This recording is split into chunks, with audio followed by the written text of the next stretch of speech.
नमस्कार। मैं हूं मनोहर मनोज। पुनः कार्यक्रम सत्य असत्य और अर्ध सत्य में। दोस्तों, आज हम बात करेंगे बिहार में शिक्षा में हो रहे उथल पुथल पर। दोस्तों, इस देश में कभी न कभी कोई ऐसा रहनुमा आता है जिसकी आस जनता लगाए रहती है, जिसकी कहीं न कहीं आस यह व्यवस्था लगाए रहती है कि जो आए और बदलाव करे और देश के जनता जनार्दन में एक नया परिवर्तन का सूत्रपात करे।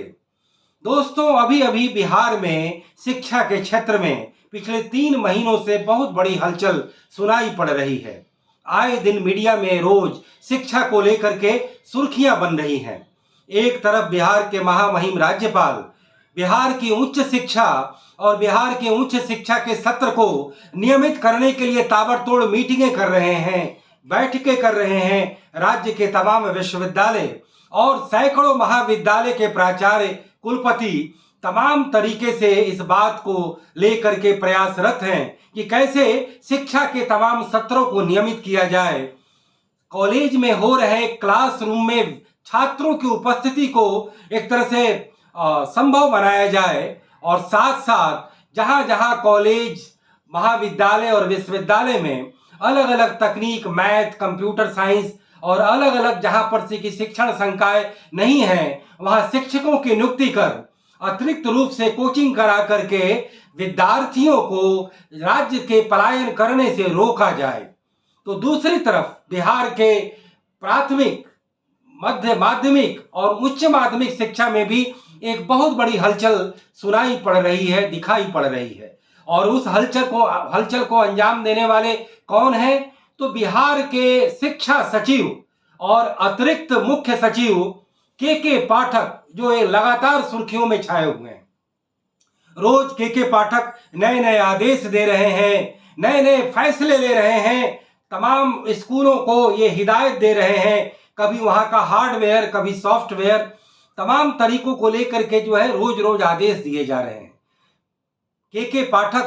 के साथ बिहार के जो शिक्षा मंत्री हैं चंद्रशेखर, उनके जो है आपस में जो है कहीं ना कहीं तनातनी की भी खबरें आ रही हैं। यह ठीक है कि डेमोक्रेसी में मंत्री जो होता है वो सर्वोच्च होता है और कहीं ना कहीं सचिव नौकरशाही का सर्वोच्च होता है और दोनों के तालमेल से शासन और प्रशासन चला करता है। लेकिन जिस तरीके से प्रोएक्टिव मोड में के पाठक हैं, कहीं ना कहीं उन्हें सरकार का पूरा एक तरह से वर्चस्व मिला है, समर्थन मिला है, गो अहेड मिला है, मीडिया में उनकी लोकप्रियता बढ़ी है और आम जन भी इस बात को बड़े शिद्दत से महसूस कर रहा है कि जिस बिहार में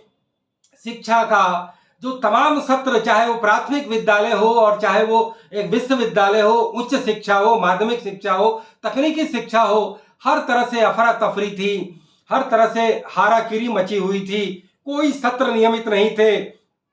साल दो साल लेट चला करते थे। कहीं शिक्षकों की कमी थी तो कहीं शिक्षक थे तो वो पढ़ाया नहीं करते थे। कुल मिलाकर के शिक्षा पर पूरा माफिया राज था। सरकार टोटल तरीके से इनएक्टिव थी। सरकार का जो पॉलिटिकल विल पावर है वो कहीं से भी दिखाई नहीं पड़ रहा था। हमने देखा कि किस तरीके से टर्न अराउंड लाने का काम नीतीश सरकार ने बिहार में किया। 2005 के बाद से बिहार के जनजीवन में तमाम तरीके के परिवर्तन आए, चाहे वो विकास हो, चाहे लॉ एंड ऑर्डर हो या पूरी सार्वजनिक कार्य व्यवस्था की संस्कृति हो। लेकिन माफ कीजिए, शिक्षा के क्षेत्र में और खास करके उच्च शिक्षा के क्षेत्र में नीतीश कुमार जो है नकारा साबित हुए। हो सकता है नीतीश कुमार को ये लगता हो कि कहीं न कहीं उच्च शिक्षा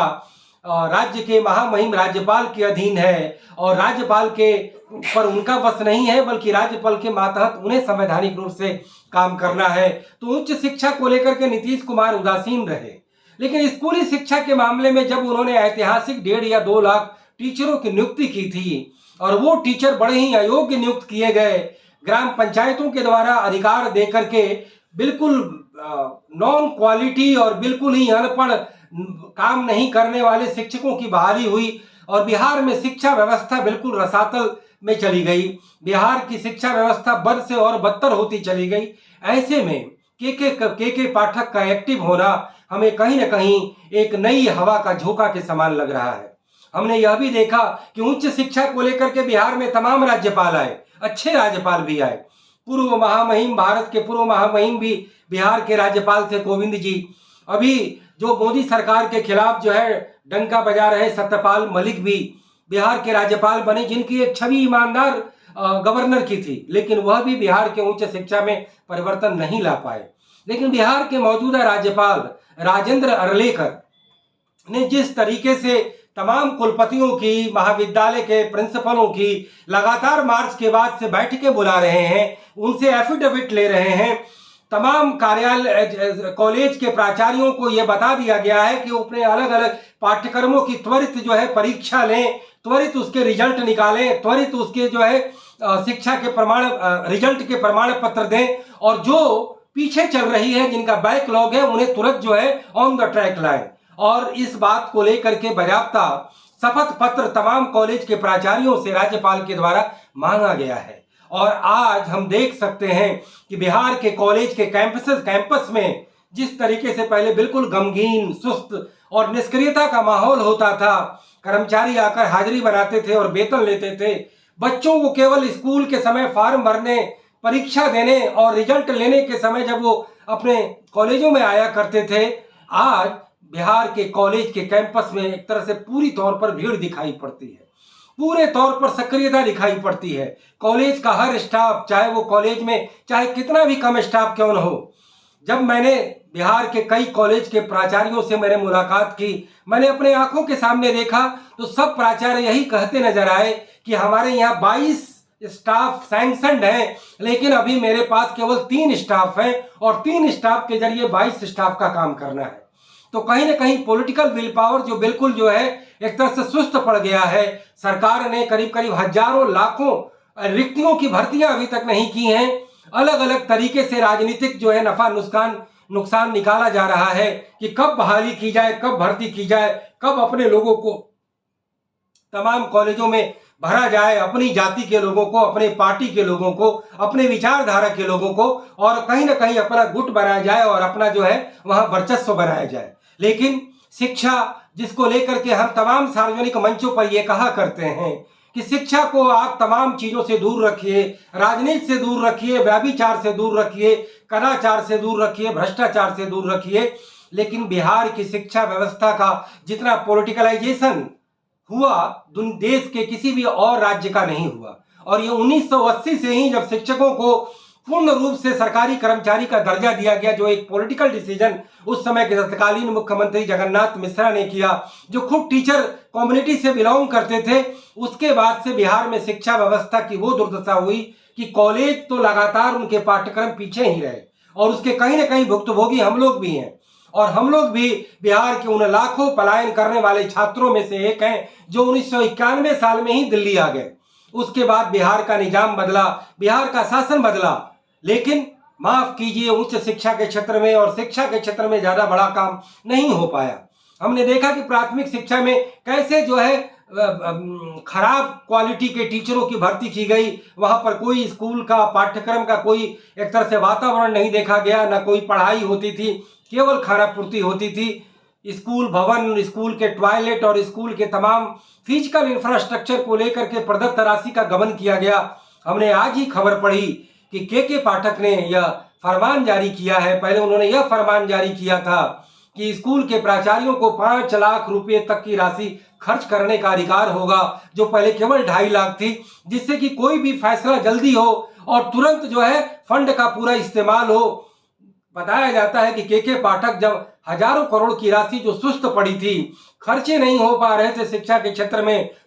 उसे ध्यान में रख करके जब प्राचार्यों को यह आदेश दिया कि आप 5 लाख तक खर्च कर सकते हैं, लेकिन जब बिहार में जहां हर महकमे में भ्रष्टाचार घुसा पड़ा है, वो तो देश के हर महकमे में है, जहां पर कि लोगों का नियामक एजेंसी का, नियंत्रक एजेंसी का कोई बस नहीं चलता, जब ये खबरें आई कि फंड का पूरा दुरुपयोग हो रहा है, गबन हो रहा है, लीकेजेज हो रहा है और राशि का अच्छे से इस्तेमाल नहीं हो रहा है, के पाठक ने तुरंत आदेश जारी किया कि सारे निर्माण कार्यों पर रोक लगा दी जाए। हम ये बार बार देखते हैं कि बिहार के कॉलेजों में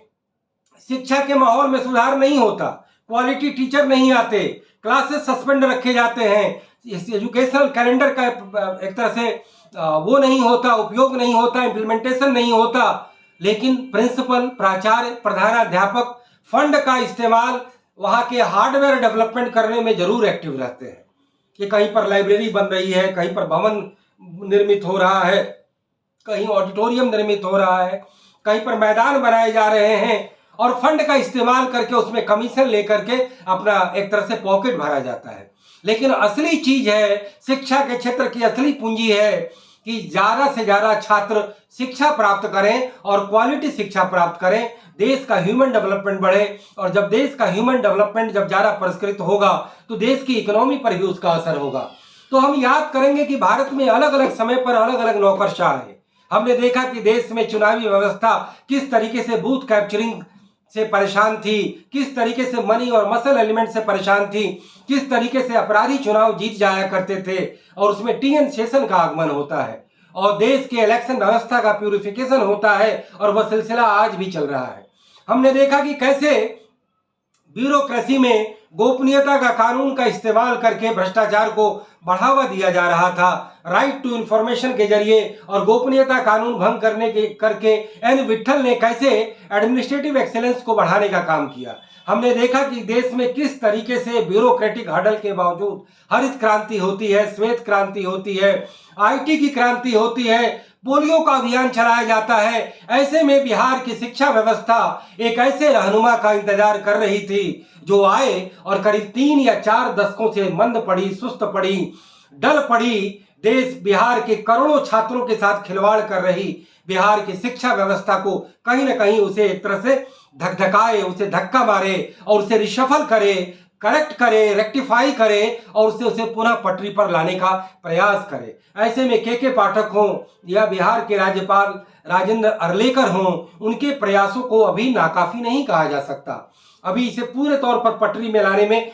कम से कम 1 साल का समय लगेगा। 1 साल के बाद यह पता चलेगा कि बिहार का एजुकेशनल कैलेंडर, बिहार का वो सेशन जो है वह कितना ऑन द ट्रैक आता है, कितने टाइमलाइन को फॉलो करता है। हम ये बताना चाहेंगे कि हम उस बिहार की बात कर रहे हैं, उस बिहार की बदहाल शिक्षा व्यवस्था की बात कर रहे हैं, जहां के छात्र न केवल बिहार, न केवल भारत, बल्कि दुनिया में अपनी प्रतिभा का लोहा मनवाते आ रहे हैं। जहां के छात्र दुनिया की बड़ी एजेंसियों, नासा, माइक्रोसॉफ्ट और गूगल जैसे संस्थानों में काम करते हैं। जहां के छात्र पूरे देश में आईएएस से लेकर के टेक्नोलॉजी से लेकर के अलग अलग फील्ड के शिक्षा के तमाम महकमों में, जीवन के तमाम क्षेत्रों में अपना झंडा गाड़ते आ रहे हैं। और उसी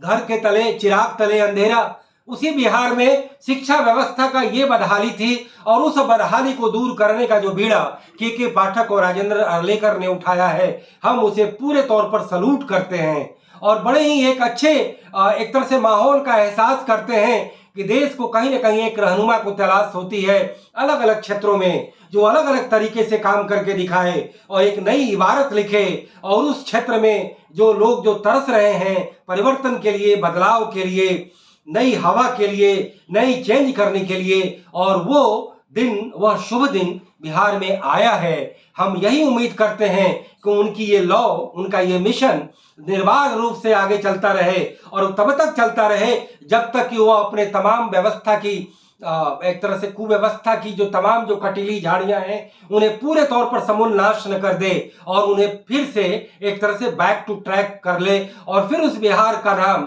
न केवल उसके प्रतिभाशाली छात्रों की वजह से हो, बल्कि बिहार की उस शिक्षा व्यवस्था के भी जरिए हो जिस बिहार की शिक्षा व्यवस्था में Bihar text book publishing corporation का जो सिलेबस होता था वो भारत के तमाम प्रादेशिक सिलेबसों की तुलना में ज्यादा क्वालिटी वाला सिलेबस होता था, और इसी वजह से बिहार के बच्चों ने दुनिया के तमाम क्षेत्रों में जाकर के, मुल्कों में जाकर के और भारत के अनेक क्षेत्रों में जाकर के अपनी प्रतिभा का लोहा मनवाया और अपनी बिहार का नाम पूरी दुनिया में रोशन किया। आज उस बिहार में अगर शिक्षा व्यवस्था में 2 नायकों का आगमन हुआ है, और वह नायक जो कहीं ना कहीं सुधार को जो है अंजाम दे रहे हैं, तो यह हमारे लिए बड़ी ही सुकून की बात है। तो दोस्तों, इसी नोट के साथ मैं अपनी यह बात समाप्त करता हूं। फिर किसी मुद्दे पर, फिर किसी सवाल पर पुनः बात होगी। इजाजत दीजिए। नमस्कार, जय हिंद, गुड बाय, शब ब खैर।